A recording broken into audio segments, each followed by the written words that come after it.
Hi, can you hear me okay? Yes, we can. Floor is yours. Great.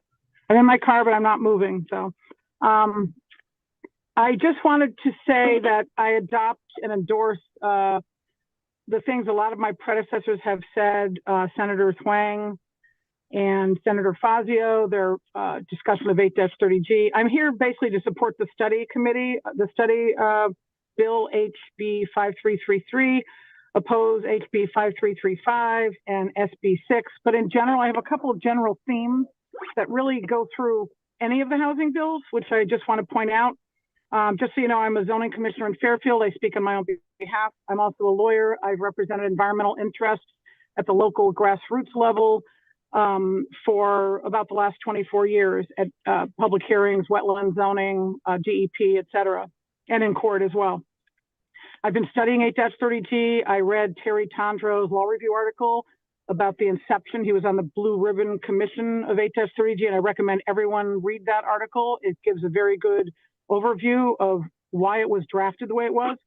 So just briefly, I submitted written testimony. I'll rely on that for everything but the 5333, the study that's being done, because I have a lot of detail about 8-30G that I would like to impart to you.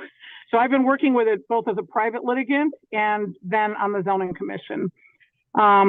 It impacts our ability to preserve open space. It basically eviscerates anything a zoning commission can do in a number of ways.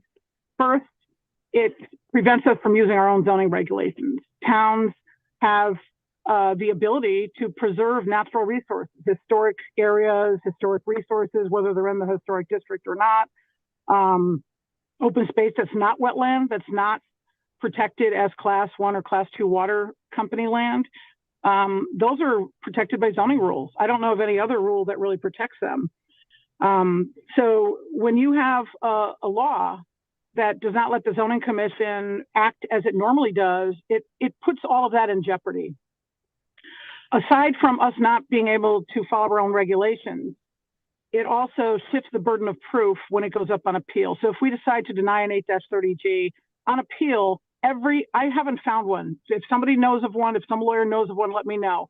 I have not found any other administrative agency appeal to the court where the burden of proof is shifted to the agency to defend its opinion. In every other instance, if you lose before an agency, you have the burden of proving that the agency abused its very broad discretion.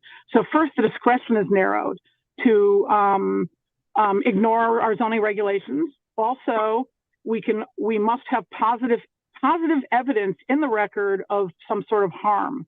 And generally that has to be provided by experts.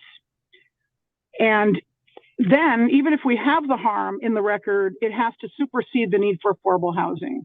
That's kind of an amorphous concept. And all these things combined make it almost impossible for a commission to be upheld on appeal. It doesn't happen very often. I think I've read statistics about 70 to 75% of any appeal of a zoning denial or modification of an 8-30G application. Your time has expired. Can you please summarize?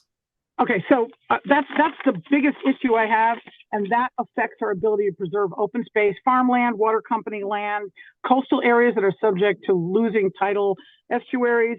For that purpose alone, I support the study. I want it to be broad-based, have a diversity of opinion and expertise going into it. Really, everyone in Connecticut should be able to weigh in on the study, and I hope it can be implemented.